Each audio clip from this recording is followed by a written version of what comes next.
Have you been stuck under the stronghold of an addiction like weed? Because I have, and it took me years and years to get out of that stronghold. The only time I really successfully stopped it on a constant basis that has now turned into years being free from that addiction was Jesus.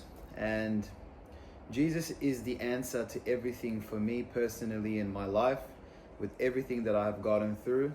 And I'll continue to say Jesus is the answer in all of my videos. That is why I'm here. That is why I'm talking about my experiences, because Jesus has touched me. He's saved my life. He's truly changed my life as well. And I feel like I owe God to give back and express, where He's touched me. So if you smoke weed, first of all, I think it's probably the most easiest and accessible thing nowadays. Everyone smokes weed. I mean, most jobs that I've worked in, 9 to 5 jobs that has a team of people, it was always around. Most people in the team would be smoking on the weekends, on the days after work. I used to find myself in environments with people that were always smoking. And when you are a smoker, you're always going to find people that smoke. You gravitate to the conversations. You gravitate to the people that you think may smoke because you may want to go and smoke with them. It's just when it's in your life, you'll always find it. Now that I do not smoke, I hardly see it. I never smell it. I'm never around it. And even if I was, it wouldn't bother me. So for my story, I started smoking from 14 years old, actually. I started smoking, just more so being in like hotboxing in the cars and stuff with people. But I really started to take off on an everyday basis at 18 years old. So from 14 to 18, it was casually, it was a couple of times a week. I would always smoke bongs. I never liked joints. The hit was harder. It penetrated me more. It left me high for longer. And I was in love with it, especially starting from a young age. I was absolutely in love with it.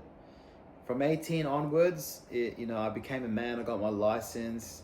I kind of got given the keys to the city. I felt free, and that started really, from 18, it really started to become a problem for me. I didn't realize it. I thought I was in control. But I would smoke every single day, at least about a gram a day. It got to that point. And I was all, smoking through bongs, which is, obviously a small amount in a cone piece. But, what you actually get through that is, quite a big hit. So me personally, I used to also like to use mix, which is cigarette. It used to hit me harder, give me a head spin.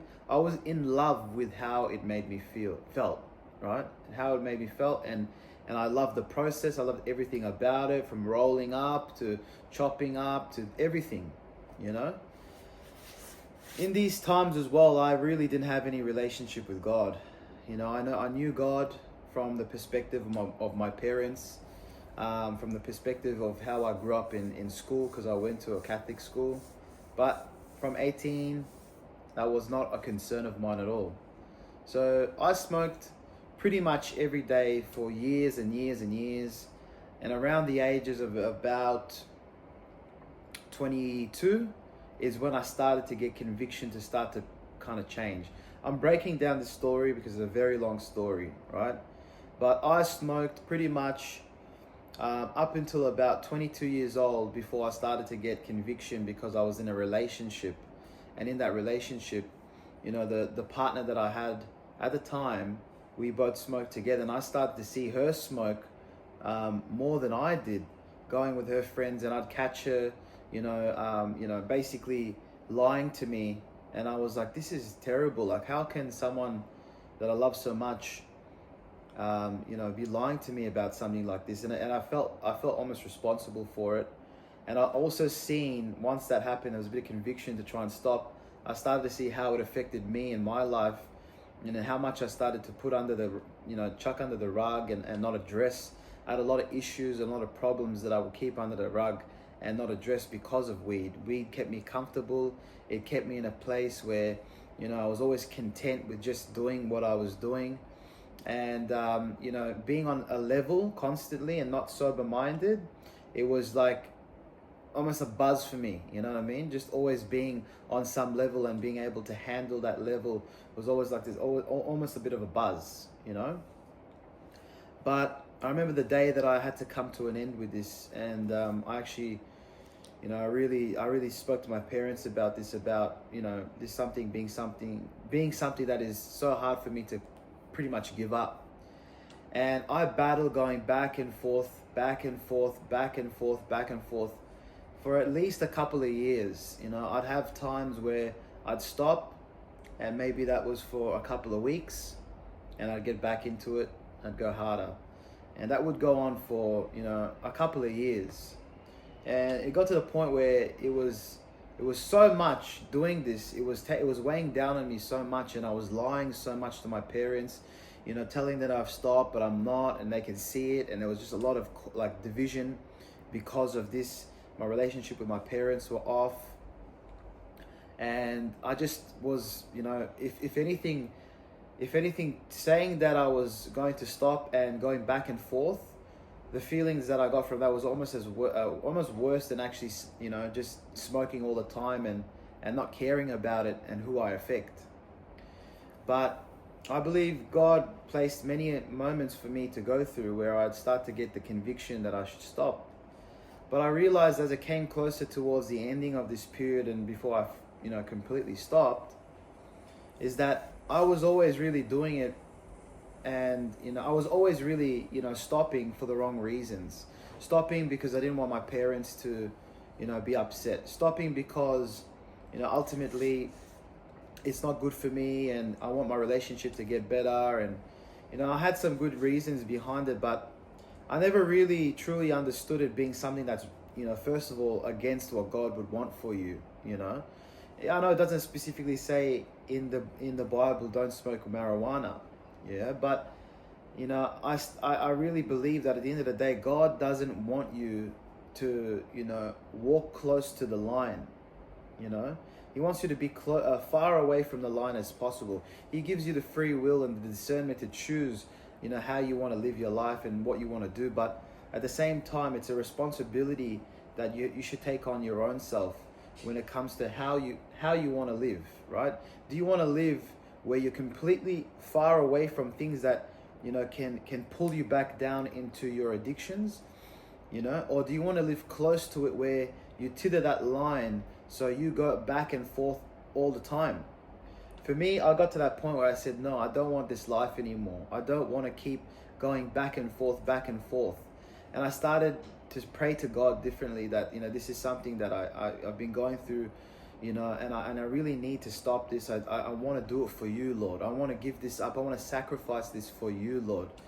And, it wasn't an overnight thing. It did take a little bit more time, but God started to change my heart. He started to change my idea. He started to change my desire for it. I had to stop, obviously originally stopping the everyday basis. I had to stop seeing, family members that I would smoke with. I had to stop going to places that, would have it around. I'd have to stop doing things that, generally I would be doing if I was smoking. And that was very hard, but it was a transformational period I had to go through. But really what touched me was a Bible verse, actually, and I want to share this because it's a Bible verse that always was in my heart, was in my mind through the process of, slowly getting rid of marijuana and the use of it in my life. And it's 1 Peter 5:8. It says, "Be sober-minded, be watchful. Your adversary, the devil, prowls around like a roaring lion seeking someone to devour." And it used to stand out to me that it says, be sober-minded. That was enough for me to realize that even though it says you can drink alcohol, just don't get drunk. Even though it doesn't say don't smoke marijuana in the Bible, it says be sober-minded. And to me, that was everything, because it meant that God was wanting me to have a clear mind, clear to choose, clear to have a choice that is not swayed by substance, and choose in a state of mind that you can be closest to God. You know, it's not to say that when you smoke and you drink, you're not next to God, or God doesn't love you. It doesn't mean that. It just means that, you know, there's nothing more beneficial and important with a person than having a mind that is clear and sober from any substance, because it means that they can make the best decisions possible in the toughest of conditions, in the most undesirable moments. And that's what really touched me. Be sober-minded. It says the adversary, the devil, prowls around like a roaring lion, seeking someone to devour. And you really think about it, it just touches on the fact that the devil is like a lion. He's prowling around, he's going and walking the earth, and he's trying to find the weakest prey, the prey that is the one that is the most weak in the pack, that he can go and devour. So if you're in a group of people, and in that group you are the one that is the only one smoking or addicted to something, that has your self-control, it has your mind and you're anxious, it has your discipline, so you're not strong enough to make your own decisions. If you're anxious and you're constantly doubting yourself, that's a weak individual, right? You're in the hands of external things rather than being in control of your own decision, being in control of yourself, right? If you are that person in a group, and let's say you're out in the city, let's say you decide to have some drinks, let's say you decide to smoke weed, and let's say you are not in a place that is making the best decisions for yourself in that moment. I always looked at it as that if the enemy decided to appear in that moment and he tried to take you down, he tried to do something to get your attention and to go lower in your pain, to go lower in a bad decision, to choose something that could change the course of your life, it would be in those moments that he would easily be able to sway you, because you won't think clearly.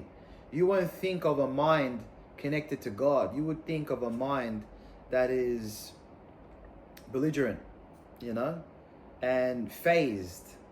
You know, I used to find myself when I would smoke and I would, you know, obviously be in a different world.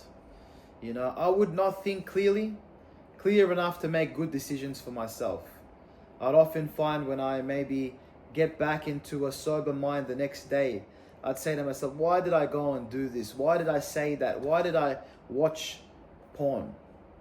You know, because you're never strongest when you're faded or high. You're never strongest. No matter how much you think you are, you're never strongest. You're easily led to eating bad food and junk food, staying up late, smoking till you pass out, you know, seeing the people that you shouldn't be seeing, you know what I mean, speaking the ways that you shouldn't be speaking.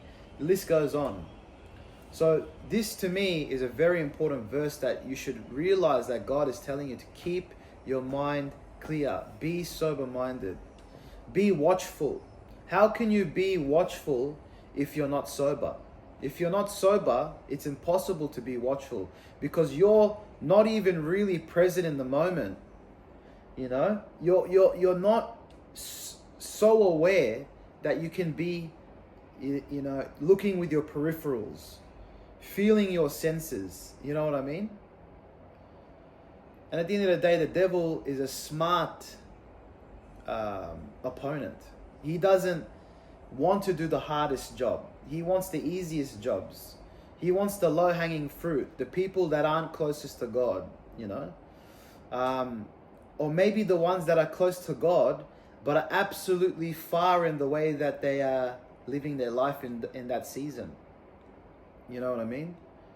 So that was something that changed me when I read this verse. And from that point, I would keep that in my mind. I would think about that verse, and I would pray differently. And sooner or later, God, He's seen my heart wanting to change, and He changed it. And it's been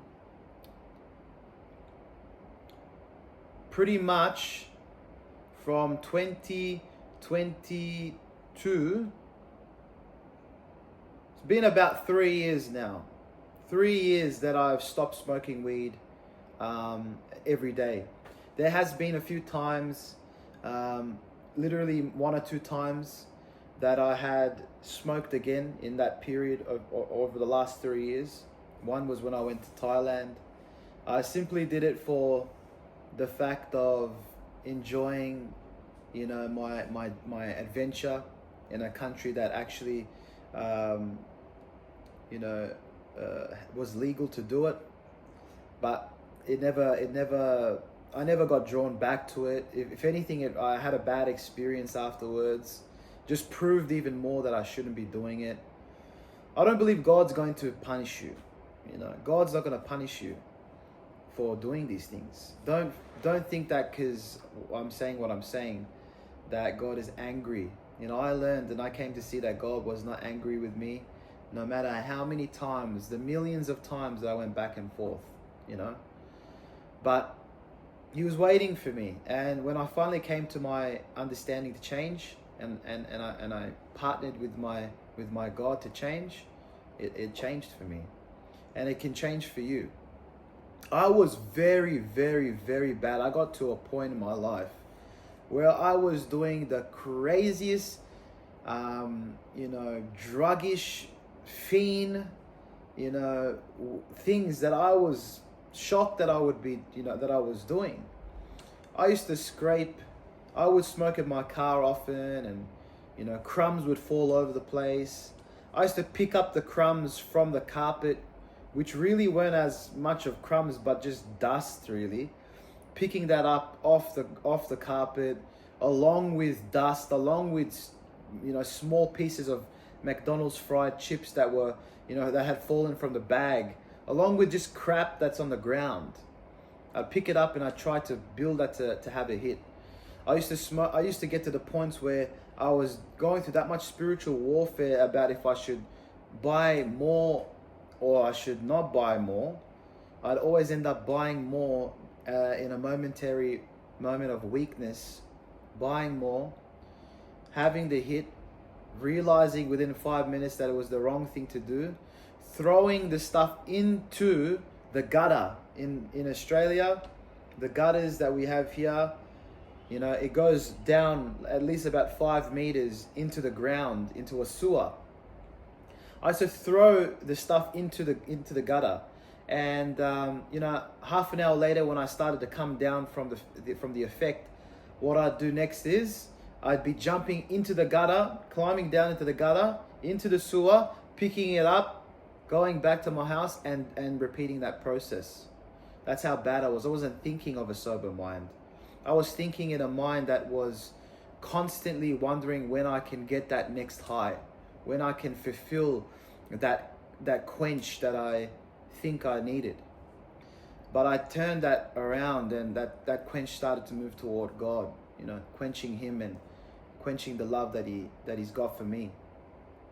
If you are struggling with addiction in weed, marijuana, anything for that matter, because trust me, this is just one story. I've been addicted to more things. You know what I mean? I was under a lot of spiritual warfare with addiction, and not just addiction, but casual stuff that didn't seem to play a part as an addiction, but it was really, a weekly or monthly addiction. Addiction doesn't have to be something that's every day. It can be something that's in your life that happens at the same times, that you can't stop because you have no control over. So if you feel like you have been stuck in this for too long and you can't get out, you know what I mean? And it's really hard for you. Start to grip onto verses that can convict you. Look it up. Find the verses that can convict you of your decision. Maybe you're not strong enough even when you find those verses. Brother, sister, all I can say to you is get on your knees and pray that the Lord touch you in that moment, from that very moment where you are in your pain, in your uncertainty, in your lack of self-control, your lack of idea, your lack of strength to stop. In that moment, get on your knees and ask God, because He is capable and He is willing. He just wants your heart to be in the place that means it. Because if you don't mean it, you won't actually change. You'll find yourself back in that same place. So speak to God from the deepest part of your heart. Don't be hard on yourself if it's not an overnight or over week thing. But keep praying that prayer. God will change you. Keep praying to God to take away the urge, to take away the things that are actually feeling demonic as a possession over you. And He will take it away in due time. Change your lifestyle. Start to do things that mean that you're not in the same environments.